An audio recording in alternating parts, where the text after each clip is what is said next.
It's Anti-Man Live. And now, reporting from our CTV studios in Eugene, Oregon, it's the Anti-Man. Good evening. Welcome to Anti-Man Live. I am the Anti-Man. Recently, the president of PETA says when she dies, she wants to be skinned, and that turned into a leather jacket. Then she wants the rest of her body to be barbecued over an open flame as the ultimate sign of protest over man's cruelty to animals. Today we are joined by the only expert in this field that was willing to talk to us. Joining us from parts unknown in Texas over the phone is Leatherface, the serial killer. Well, Leatherface, welcome to the show. Well, thank you for having me. It's a pleasure to be on. As you know, not too many people like to talk to me. Yes, I could understand why. Leatherface, have you ever heard of anyone willing to do this on purpose? Well, Anti-Man, this does come as quite a surprise. As you probably know, most of my victims aren't exactly volunteers, if you know what I mean. And I myself would probably not want to partake in this because without taking out all the screaming kind of ruins the fun. Yes, I would see where that would be. Being a professional cannibal and all, is there any techniques you would suggest for them to partake in this?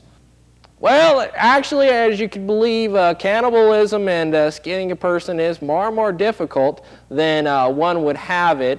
I would say that the first thing you're going to need to do is skin from the back down. I mean, especially, it depends on what kind of outfit you want to make. Now, I usually use my skins to make masks. So you want to go for the facial reasons. If you're going to make a leather jacket, suggest start first down the chest and try to pull the back. Use the body form for the outfit. That's what I say. I mean, why go through all the stress of cutting it up when you got a perfectly good fitting body there to use?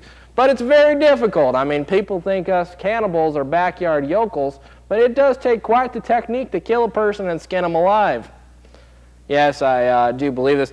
Now, I'm wondering, is there any buzz in the cannibal community about this? What's the reaction from your fellow serial killer / eater of human flesh?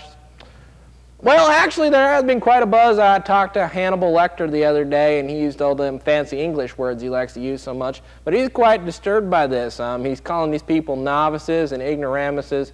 But he's a bit of an elitist. I myself am very open to people trying out cannibalism and serial killing if they're into it. I'm a free society. I'm an American all the way. And, you know, these people want to do that. You know, more power to them. I hope it gives cannibalism a little more outreach and that people will start to understand what a cannibalism is. Personally, how do you feel about this? How do you feel about animal killing in general and the PETA movement? Well, you might find this hard to believe, but I'm a card-carrying member of the PETA organization myself. As my youth, I worked in a slaughterhouse and was horrified about man's cruelty to animals. In fact, it put me in quite a slump for many years. It wasn't until I picked up serial killing and cannibalism that I really was able to start working out those demons I had about hurting poor innocent animals. And if I wasn't a cannibal, I don't know where I'd be right now. So you're saying it's kind of like being a deranged vegetarian. Well, heck, I've never put it that way before, but yeah, I guess you're kind of right. Yeah, I'm right in so many ways. All right, Leatherface, thank you for coming on. Oh, can I give one more piece of advice?